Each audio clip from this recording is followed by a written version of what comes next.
Thanks everyone for joining today. This is our Accelerator call. And for those of you, Wendy and Ryan, the Rotary Club of San Francisco, sort of uniquely placed at the top of Silicon Valley, is looking for ways that we can connect Rotarians, potential funders, unique technologies that can help advance Rotary projects. And identifying projects, identifying technologies where there's appropriate uses back and forth is sort of a key part of this group. So this call is, or this Zoom is being recorded, and it'll be available for 30 days for people that want to share the recording. I certainly would encourage you to do that. It'll be posted on our website after it gets a chance to get edited.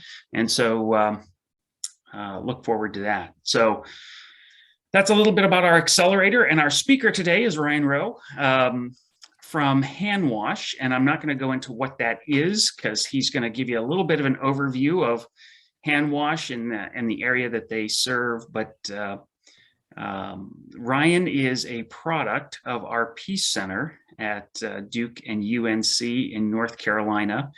You know, Rotary being one of the largest scholarship organizations, as well as clean water, sanitation, and hygiene organizations, funders. You know, so both of those two things coming together with Ryan sort of sharing with us a little bit about his work with HANWASH in Haiti. So with that, Ryan, I think that you have the ability to screen share when you're ready to do that. Welcome. Yeah, thanks, Eric. Thanks for the introduction. Being a Peace Scholar is one of my proudest career achievements, actually. So, and it set me off on the path I'm on now to work in the public health space with Rotarians in Haiti. So it's nice because it brought me full circle back to working with Rotary. So I'd like to talk to you today about HANWASH, which is an acronym which stands for the Haiti National Water, Sanitation, and Hygiene Strategy. Effectively, you know, we talked a little bit about the earthquake just before this started, right at the beginning of the call. Some of you weren't here for that, but we were talking about the devastating earthquake that hit Haiti in 2010. There was another earthquake in 2021. Haiti is in a zone that's very vulnerable to seismic shocks.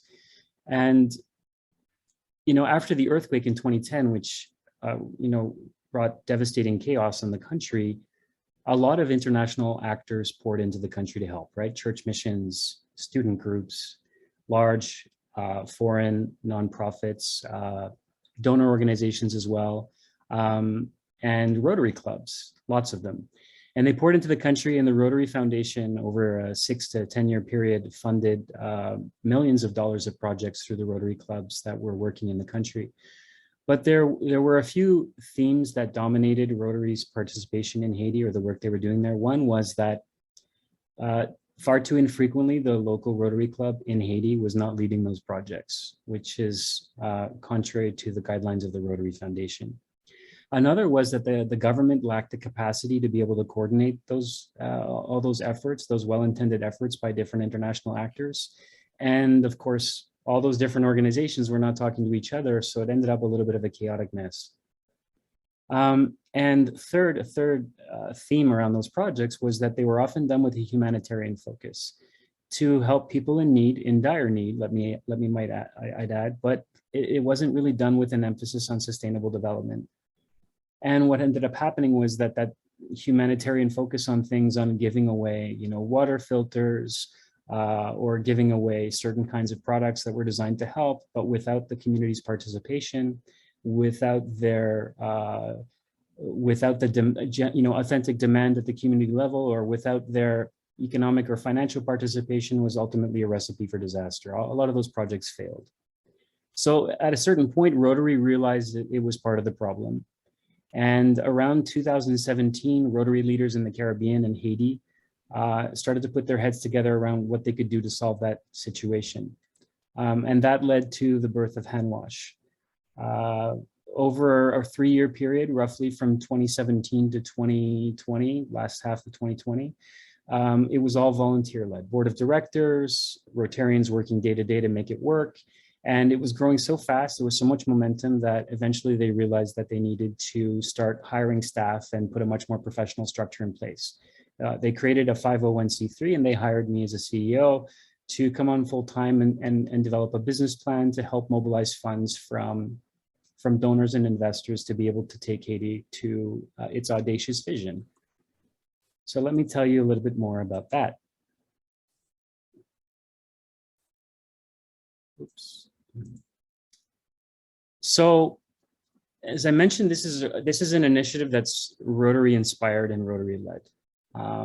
And we've got 2 staff members, myself and my right hand, a program support coordinator in Haiti, and about 80 Rotarian volunteers coming from about 10 countries, primarily from Haiti, other Caribbean countries like the Bahamas, the Cayman Islands, Jamaica, as well as across the United States and Canada, and a couple of volunteers in Europe.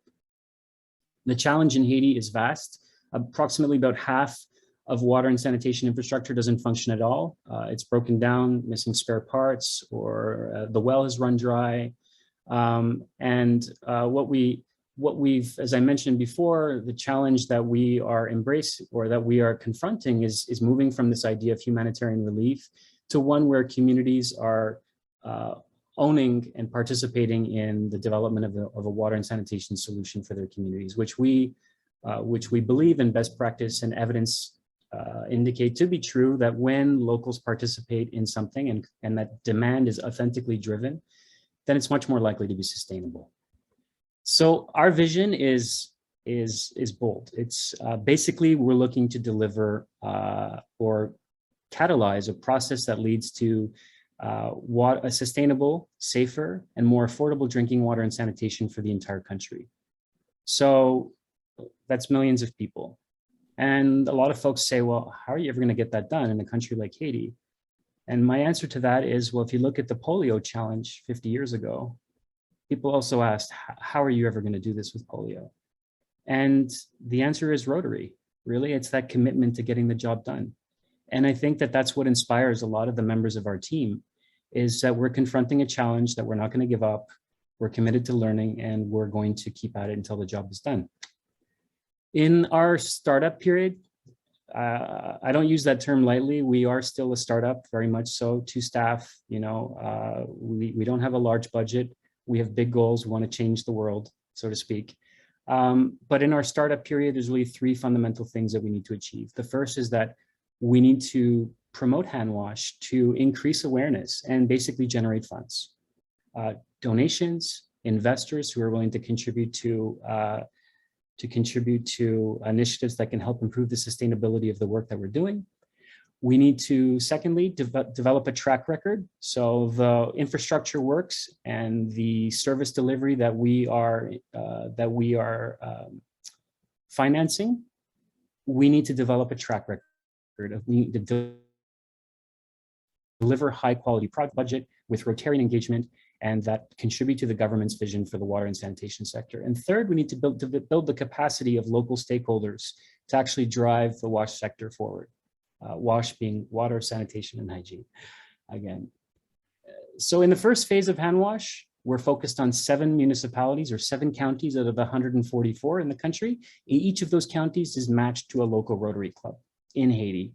And that local Rotary club acts as the champion for everything that's happening there. So when I was just chatting earlier with Wendy, I was mentioning that the Rotary Club of Likai in the southwestern part of the country, where the earthquake hit in August, they've been incredibly involved and leading efforts to rebuild schools, basic infrastructure, but they've also been a huge champion for us on the water and sanitation side.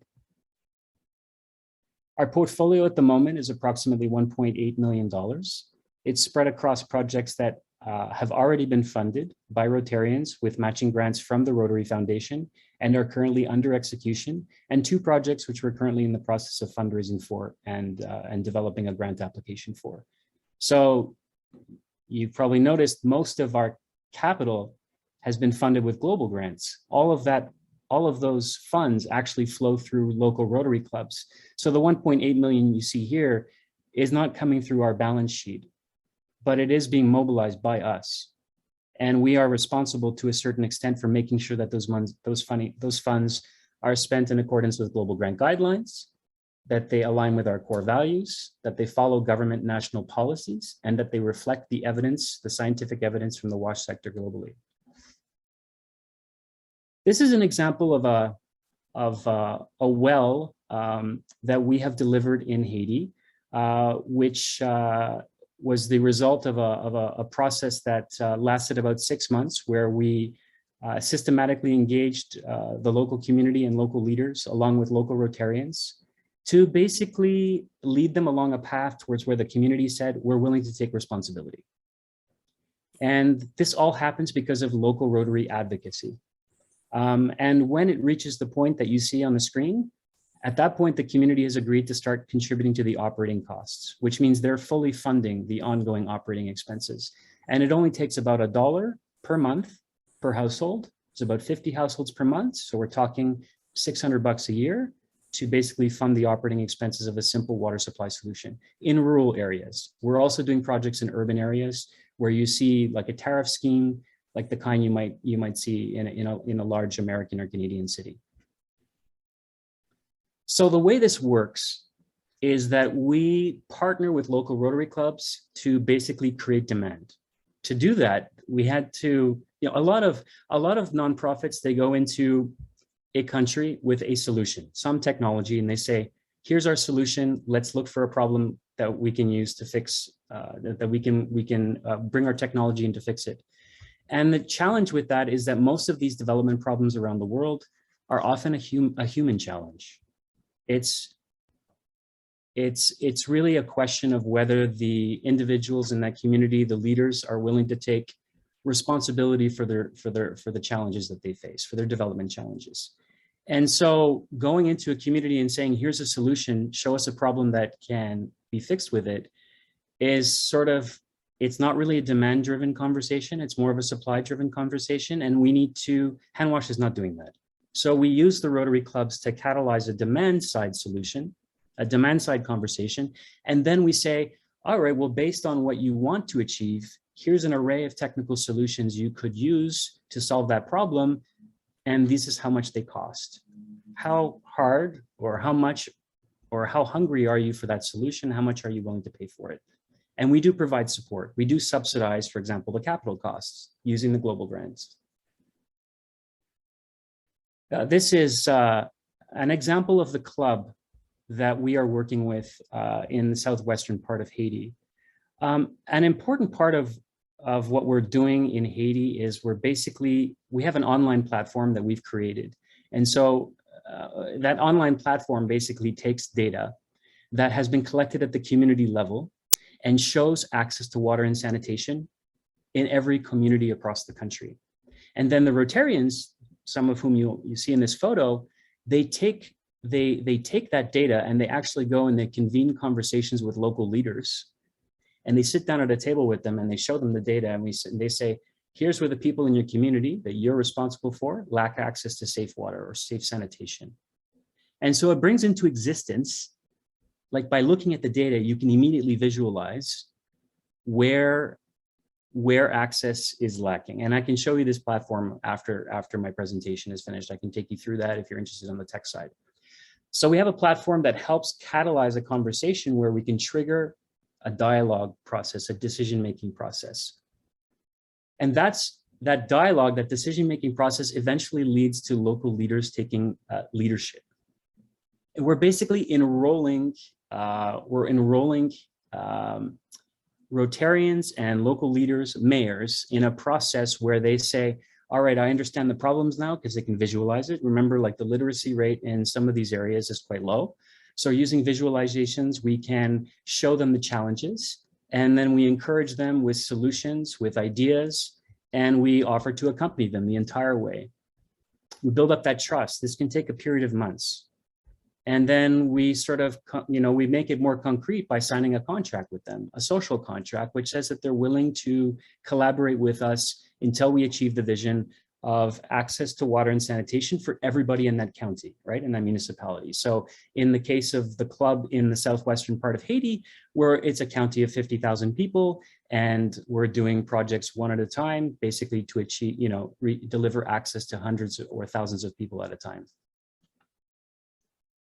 In case you're wondering about the structure of how HANWASH works, like I mentioned, we incorporated as a nonprofit. We have a board of directors, which is composed of 12 Rotarian volunteers. It's led by past RI President Barry Rassin. He is one of the founders of HANWASH. Director-elect Jeremy Hurst also sits on the board, and he leads a steering committee of volunteers who also oversee functional departments of HANWASH, like marketing, finance, operations, projects, and the like. And then the entire structure is designed to support the Rotary Clubs of Haiti. And that is what's driving our $1.6 million portfolio. I'm expecting that this year, we are on track to roughly double the size of the portfolio, either through global grants or by HANWASH directly raising funds from donors who are sitting on top of their own endowments and are running their own philanthropic activities and programs, somewhat like the Rotary Foundation, but outside of the Rotary world. So as I mentioned when I started the presentation, what we're doing with HANWASH is a little bit akin to the Rotary model of polio eradication.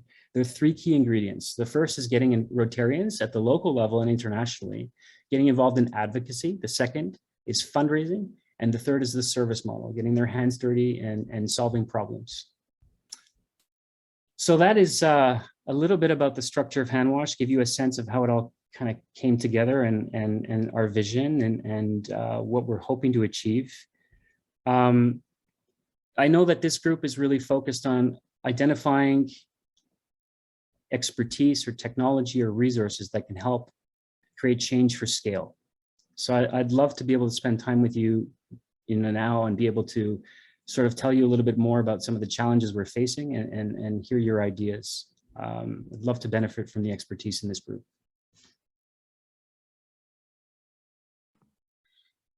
Quick question. You mentioned the platform that you're using. Is this a proprietary technology that you've created? Is this, and how do your volunteers interact with it? It's open source, so I can show you. It's called MWater, and I'll quickly run you through it on my desktop. So it's called MWater. I mean, our platform, you'd need a username and a password to get to it, but the data is being stored in a platform which is literally accessible to anyone. It's not pay for service. The development of the backend is based on it's a fee-based model. So basically the platform is being driven by a nonprofit out of New York. And when they need to add modules to deliver additional functionality, then the individual modules need to be financed. So we use this platform basically to monitor the access, as I mentioned. So we're collecting data at the community level. So here, for example, you'll see that there's a map of Haiti. That's the Dominican over here. So all the gray circles basically represent individual water points in the country. And there's tens of thousands of water points. A water point is a well. So that's a hand pump in the ground. It's a water fountain. So that's like a public tap in a town where the water is free flowing, or you turn it on, you can collect water. It's a spring in the mountain, whether it's protected or unprotected, and a water system like we have in San Francisco or Montreal that pipes water into people's yards. So there's tens of thousands of these water points. So the data in gray on the map shows water points for which we don't have enough data. We just know that it exists. The color-coded points show water points for which we've collected enough information to show whether the water point is broken, whether it's functional and offering safe water to drink, or whether it's not safe to drink at all and needs to be rehabilitated. So this is at a country level, and then we can also drill down to county level and get very specific data. So this is the commune that we're working in the southwestern part of Haiti. We can also show, for example, groundwater potential. So looking at the extent to which the water below the surface is enough to feed the water supply systems. And this is really important because you can spend a huge amount of resources on drilling into the ground only to find out that there's no water there to begin with. So you need to understand, you need to have a general understanding of where the water is, the quantity that might be there, and that improves the probability and lowers the costs of drilling. We spend roughly $5,000 to $6,000 per well just looking for the water, and there's a failure rate that's built into that cost, a failure rate of about 20%, 25%. So, you know, one of the technology challenges we have is to make this data more usable. This platform is a little bit more intended for the tech savvy. And we work with lots of folks within Rotary in Haiti who, for example, face bandwidth challenges, or outside of Haiti. Often the Rotarians that volunteer on our team are, you know, retirees, you know, and they've got a lot of free time on their hands, but may not be as, you know, capable with technology as younger folks. So I'm trying to make this platform a little bit more user-friendly for them so that we can dig into that. And we think that if we can make the platform a little bit more accessible, that it would actually unlock their ability to participate. And that ability to participate is one of the challenges we have to scale. Because right now we're primarily constrained by volunteers' ability to help HANWASH move forward, right? I mean, to be able to deliver quality work, you can't always depend on volunteers. You got to have a blend. What we're theorizing is a blend of staff and volunteers. And we're trying to find what the right proportion is.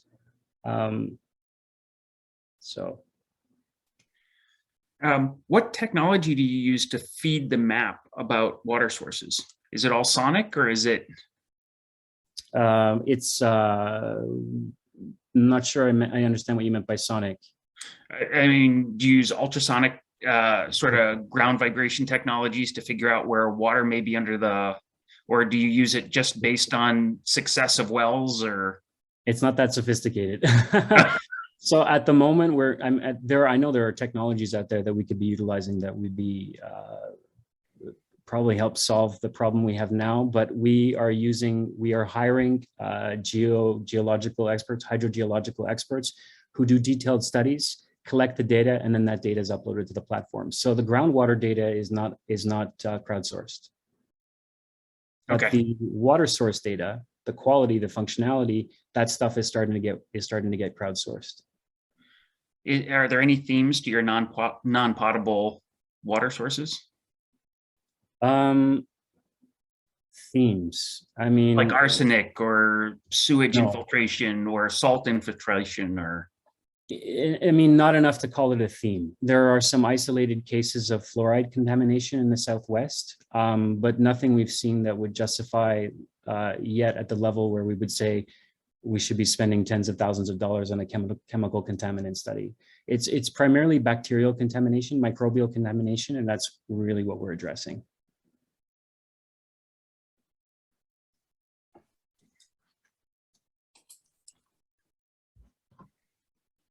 Kaushal. Yes, great. You know, it's fantastic. You know, a lot of work. I can see that. You know, so the two questions I had. One is, you know, how are you going to scale? What do you look like, you know, for five years from now? That was the one question. And the second is that, you know, once you have this, you know, water delivery as a platform, are you trying to integrate more in terms of the weather part of the predictive analysis that, you know, about the rainfall or the rainwater storage, you know, so there are other peripheral things can be added. Once you have a platform, you can keep adding the layers and have partners to do that. Exactly. So we think the platform that I showed you represents an opportunity for us to unlock some of the scale. Like, we think that's one of the ingredients because it can allow us to engage people in a conversation. So the easier we can make that platform to use, the more people that we can engage in the conversation that can go and check it out on the website. And so it is possible to show layers, and that functionality already exists.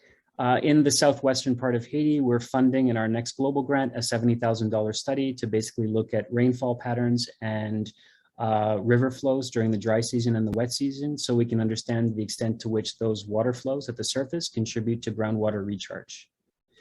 That information is going to be used to develop a broad watershed resource management strategy. Right. And part of that, we're going to look at how we can engage the community directly. So that's going to be the piece where we can say, can we mobilize, citizens to conservation of water and the education Exactly. related to that. And start crowdsourcing some of the groundwater data, Right. which Eric asked about. Yeah. The second question you had asked first, which was our plan in 5 years.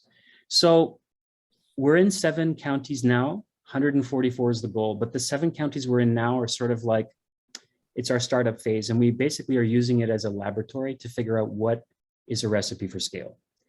So HANWASH is a program of 7 programs, 1 in each of those communes. So in each of the communes, there's some individual variants based on population, demographics, groundwater potential, and what have you. But in general, the strategy for every commune needs to be the same, otherwise we can't get to scale. I look at scale from two angles. First is demand. How do we scale demand? And because demand needs to be authentic, because we need people, poor people, to be willing to pay some contribution so that they own the system and so it's financially and operationally sustainable. So we can't force demand. Right. So that's the first question. So we want to go from, currently we're in 7 communes. We're working with roughly just 18,000 people, but in those 7 counties, there's 700,000 people. That's the total population. And the whole country is 11.4 million. So we're literally, we're working with less than 1% of the total population. Right. The second angle around scale is structure. How do we accommodate the demand? So the demand grows, and all of a sudden I have 2 staff and I have 80 volunteers and I can't respond to the enormous demand we're seeing. So that's where we're at right now. So I'm always thinking 3 to 6 months ahead. What staff member or consultant or unique technological functionality do I need now to be able to accommodate the demand 6 months from now?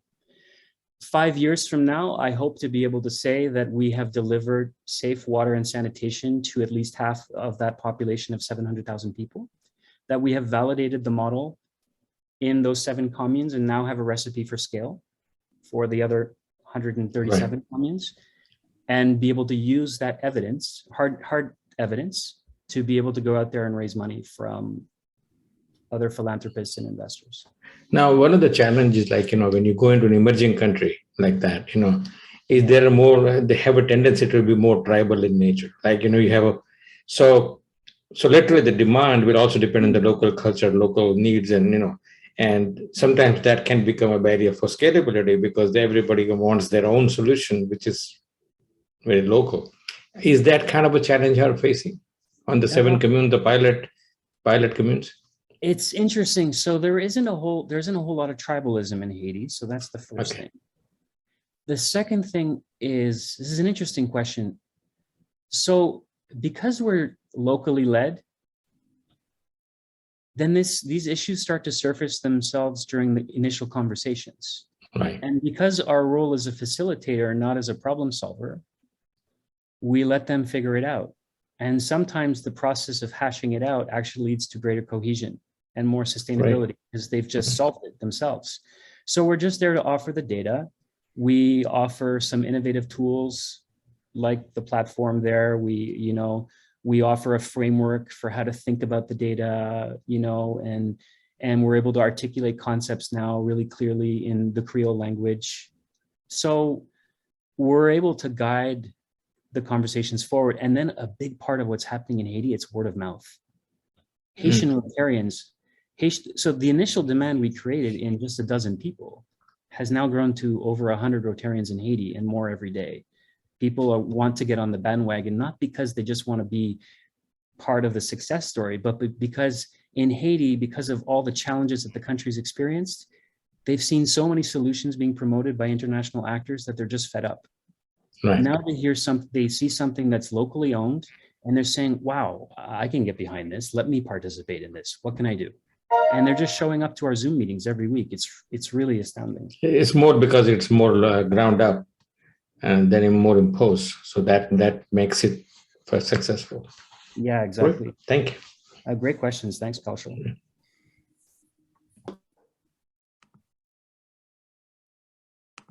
it seems like the population has ownership, and then they take pride in it and they show it to their neighbors and they show it to other people, and it sort of grows. What? There, yeah, the word of mouth, exactly. So, can I expand on that? You've kind of just stimulated an idea. So, right now, most of the conversations that are happening locally are within Rotarian circles. And if we're going to get to true scale, we have to find a way to bridge the gap to non-Rotarian Haitians, which is, 11.399 million people. So the only way we can do that in a country like Haiti is to find some way of tapping into the technology infrastructure that exists, which is basically social media. Everyone's using Twitter, Instagram, and Facebook to communicate, and WhatsApp. So we've developed the whole WhatsApp community around HANWASH, but it's primarily Rotarians. I want to find a way to leapfrog, but before I do that, I have to have someone in place to manage the communication demand, the flow, because it's going to be like the questions and comments that are going to come in. It's going to be like drinking from a fire hose. Can I ask you guys a question if there's no more questions? Yeah. Okay. I'm just wondering if is there anything in my presentation, like when you're listening to this as folks who've heard, I guess from, lots of different Rotary projects at this point, or who've been involved in evaluating different kinds of social impact proposals. Is there anything in my presentation that I didn't touch on that you would have liked to hear? You're like, oh, he didn't mention that. Is that because he hasn't solved it, or because it's a problem and doesn't want to tell us? There's nothing that jumped out at me, but I'll let other people sort of chime in. I think the presentation is really good. I looked at that, you use the analogy with the startup and the MVP and the traction, and use those right words. So I think, what you are looking for, the challenge is what you're looking for from the audience. If we are the audience, and how can we contribute? I think in one last slide, which can be customized on your audience, that how we can contribute, something like that. Thank you.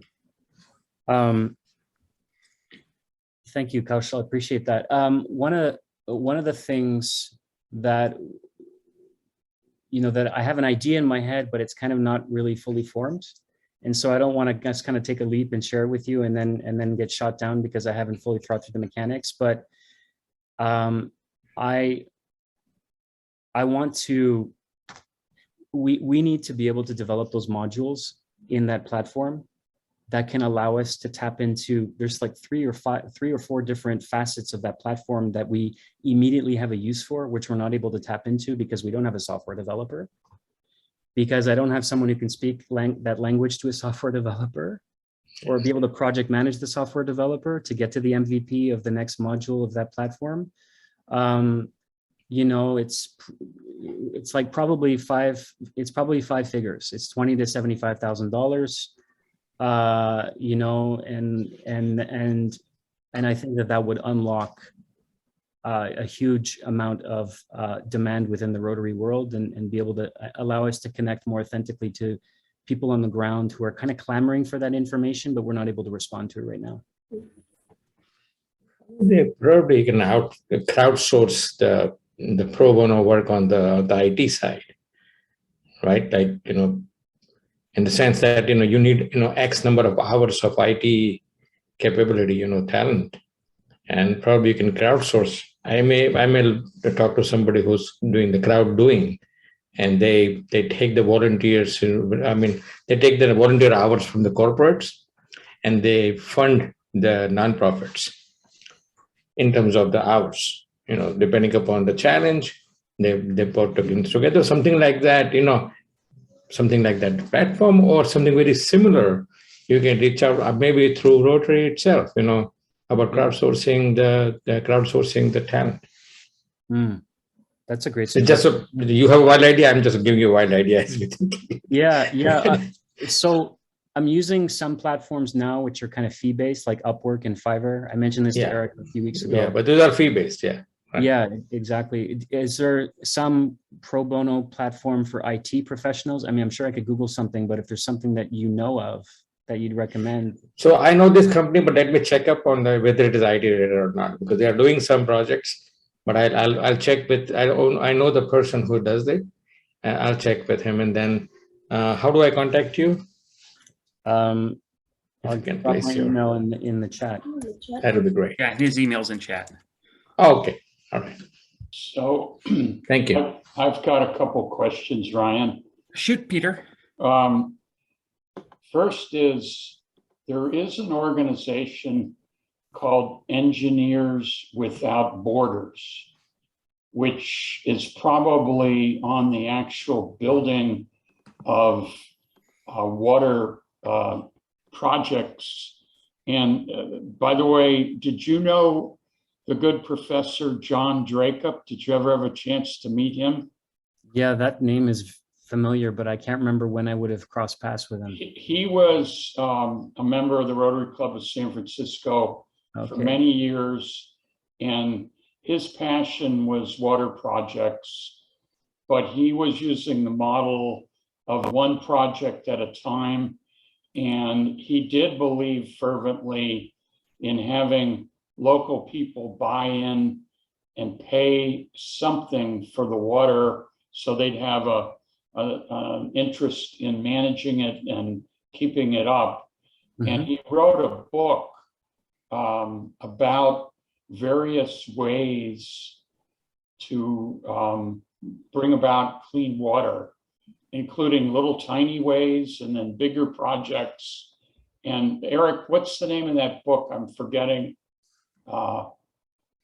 Maybe I have it somewhere. He just passed away, unfortunately, and he was in wash rag. And the second comment that I would make is it's a good model you're using, because I think we have to look at the so-called failed state problem, where the government is just non-functional. And I think Haiti's way up the list. There just was in the news the last 6 months of the assassination and the drug dealing and all of that. And so I think it's a quite a remarkable idea to get local groups to take ownership without a government being involved. And the last thing is, Eric will remember this. Eric remembers everything, by the way. He's the source of all knowledge. There was a woman that spoke to our club maybe 5 years ago who had a sanitation project that she was performing in Haiti. And the takeaway that I remember from it was they were going to build individual outhouses and have them in a rural area, have them function for 4 or 5 months, and when they're done, they would close them up and plant a tree over the area where it was. So those are just random, totally unconnected thoughts that come from your wonderful project. Yeah, she was presenting on compostable toilets. And you might have run into John Dracup. He was one of the technical cadre leads in water and sanitation. I think I met him I might have met him at the Wash Rag Summit in Lisbon, Portugal, several years ago when the convention was there. I think through Ron Denham. I'm assuming you guys all know Ron. Ron is one of our advisors. He brings so much knowledge to the table. I'm sorry to hear that John Dracup had passed. Peter, you mentioned failed states, and I wanted to point out that Haiti is certainly, if not a failed state, definitely a failing state. But one of the things that we're doing, so in countries around the world, not just Haiti, but basic public services like water, sanitation, even to a certain extent, healthcare, it's often decentralized to the local level, little clinics, water utilities, sanitation facilities, schools. And so in Haiti, under the Constitution, water and sanitation is decentralized to the local level, to municipalities. But it's not happening because local mayors and their deputies and their councils people don't have the technical capacity to hire engineers. They don't have the money, the budgets. They don't have the education to be able to do all that stuff. So we bring a lot of that technical and financial support to the conversation. But what's cool is by creating the demand from the communities on their leaders to deliver these basic services, you're basically allowing people to bring voice to their human rights. And you're democratizing access to information. You're saying to them, this is what you deserve.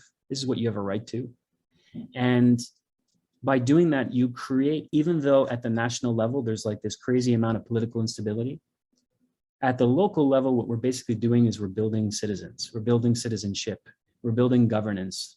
And that is so important to the development of countries. You're nation building from the ground up.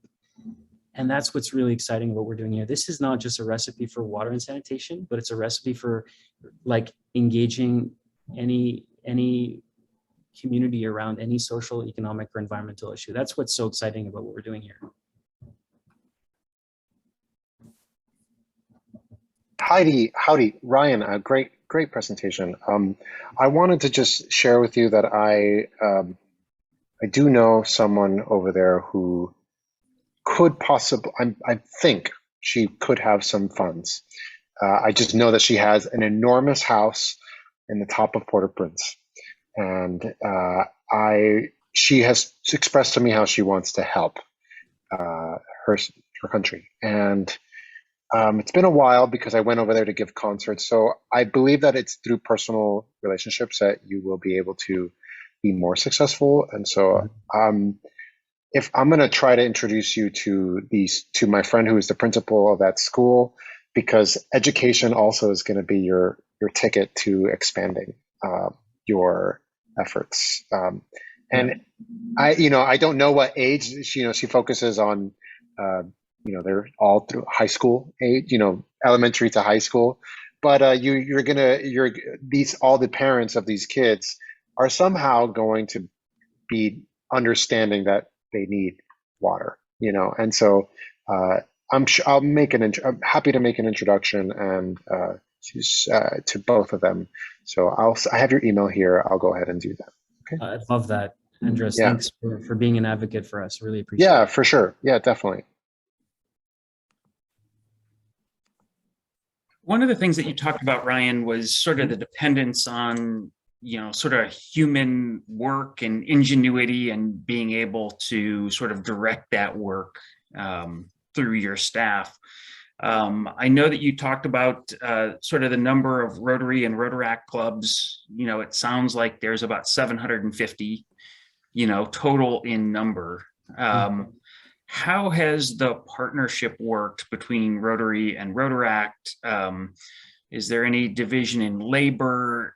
Are there sort of volunteer capabilities that you can depend more on one versus the other?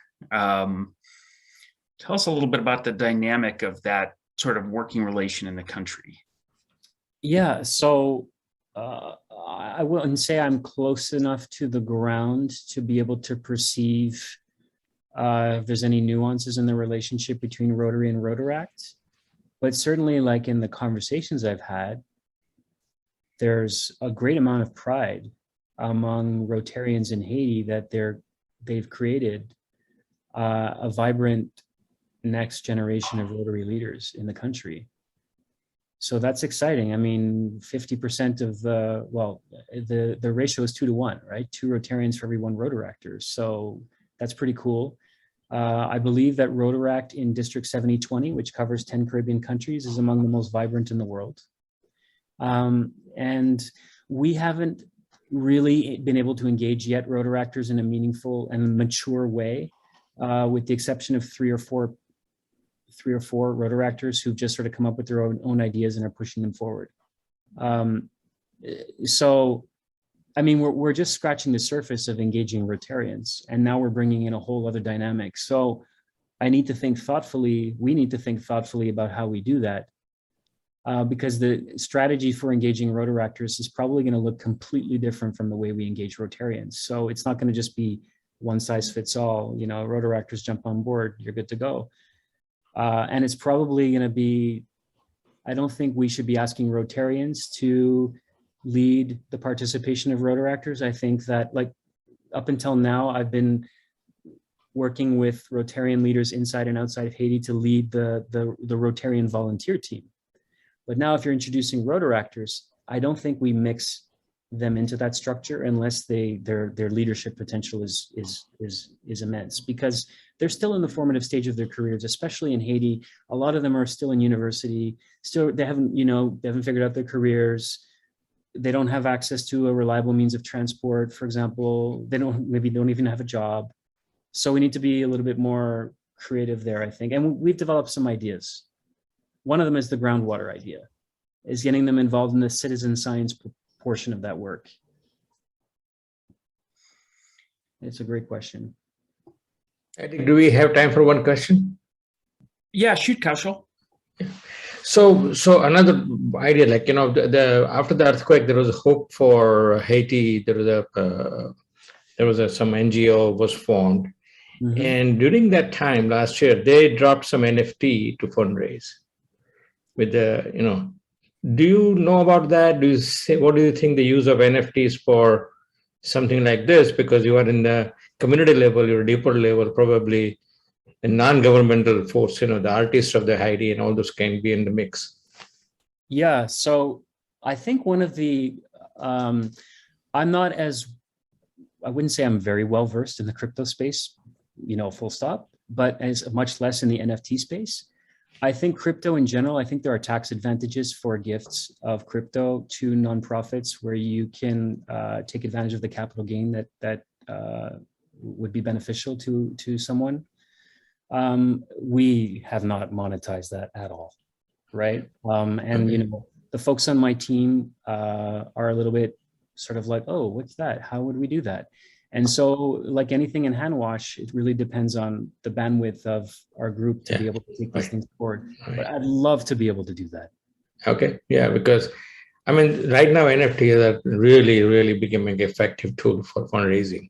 I know people who are raising funds for coral reef, you know, saving of coral reef. On the forest side, we are working on one of the NFTs, and so that could be really another source of not only funding, but also it's a source of involving some of the celebrities and artists in the mix. You know, there's some really famous Haitian celebrities out there in the United States and Canada. So you're triggering some ideas there. Some big musical artists in the sports world as well, football, basketball. So yeah, this is a great idea. Thank you. Yeah. Okay.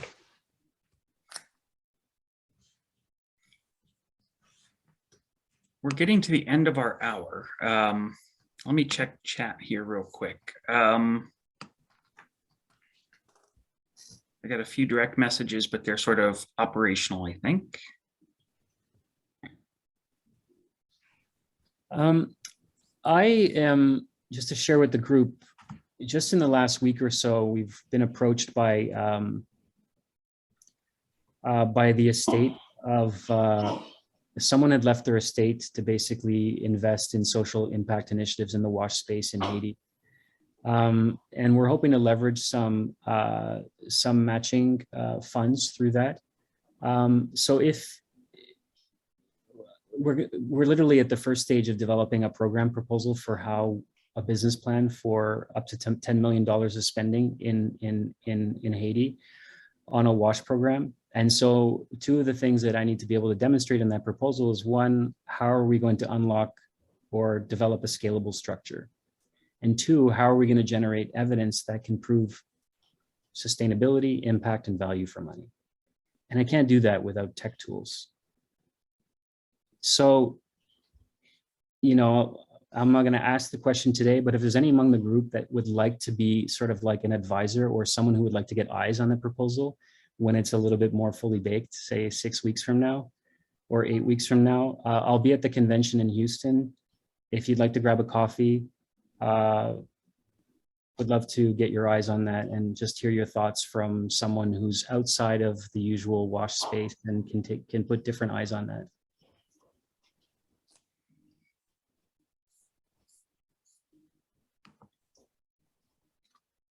I can't offer any support in that realm, but I have an email going out to you right now to get introductions. Okay, I apologize. The introductions to folks in your network are worth their weight in gold. They really help. Thank you so much. Yeah, my pleasure. Kaushal, are you and Jyoti going to Houston? Are you guys going to the convention? We've not been decided yet, so maybe, yeah.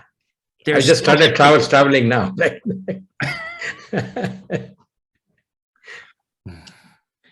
Well, if you're there, drop me an email, please. Definitely, yeah. I just made a note that, if we do come, then we'll definitely have a cup of coffee. Great questions you asked. Thanks. You've stimulated some ideas. That's fantastic. And so if you think of anything else, Ryan has put his email in the chat. Grab it before this call ends so that you can have it. I think it's also in the introductory email that I sent out about Ryan being our speaker and our guest today. So if you have other questions that we can help you with, we can do it. We can create a Slack channel. We can sort of do something like that. If you're interested, we will certainly watch as your project sort of blossoms on social. We generally follow, or at least I generally follow via Facebook and other social channels when we've had sort of an interest in a project and a speaker. And I'll see you in Houston. Thank you very much for spending some time with us. But obviously, if you have other questions or anything else we can help with, not that we've helped yet, but.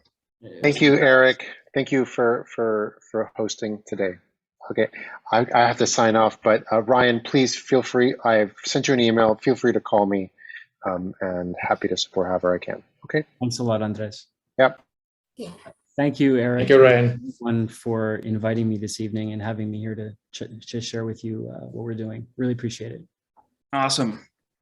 All right. Thank you. And thanks, everyone. The recording will be available. I'll have it out this week and share it around, and we'll talk soon. Thanks, everyone. Thank you. Good night. Good day. Thanks, Cecile. Take care.